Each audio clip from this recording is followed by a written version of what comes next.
लहराते वे खेत दृकों में, हुआ बेदखल अब वह दिन से। हंसती थी उसके जीवन की हरियाली जिनके तृण तृण से। कवि कहता है कि वह किसान की आंखों में अब अपने खेत, उसकी जो खेत थे उसकी आंखों में लहराते थे, जिन्हें जमींदार ने उसे बेदखल करके छीन लिया है।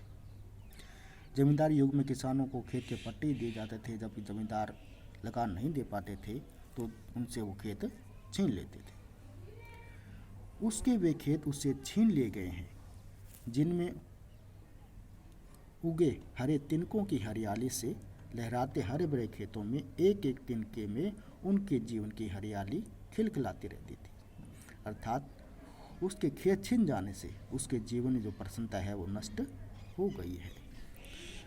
आँखों ही में घुमा करता वह उसके आँखों का तारा, कार दोनों की लाठी से जो गया जवानी में ही मारा। उस किसान के पर जब जमींदार और महाजनों ने अत्याचार किए, जब उस खेत को, उनके जो खेत थे उनको छीनने के लिए जागीरदार के आदमी आए, उसका जो प्यारा बेटा था उन्होंने उसका क्या है विरोध किया, और जमींदार और साहूकारों के लठितों ने पीट कर, लाठियों से पीट कर क्या है उस जो किसान था उसके बेटे की हत्या कर दी।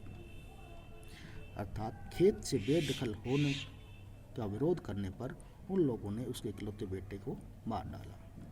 वह किसान निराशा की स्थिति में अब सब सोचता रहता है।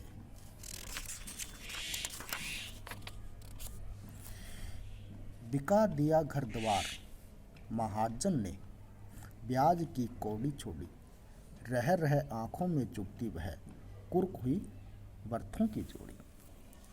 कवि कहता है कि किसान को कर्ज देने के लिए उस निर्दय साधु जो साहूकार था ने उस मतलब सारा घर बार बिकवा दिया और उस ब्याज की कौड़ी तक नहीं छोड़ी।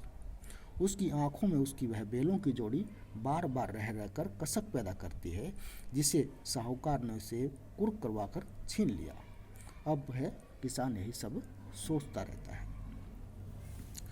उजरे उसके सिवा किसे कब पास दुहाने देती, वह आंखों में नाचा करती, उजड़ गई जो सुख की खेती। कभी कहता है उसके पास एक सफ़ेद रंग की गाय थी जिसका नाम उजरी था। वह अपने थनों से दूध किसी अन्य को निकालने नहीं देती थी। वह आँखों से उस गाय पर स्नेह बढ़ता था। किसान की वह सुख भरी खेती उजड़ गई है और हर दम उसकी आंखों के सामने नाचा करती थी।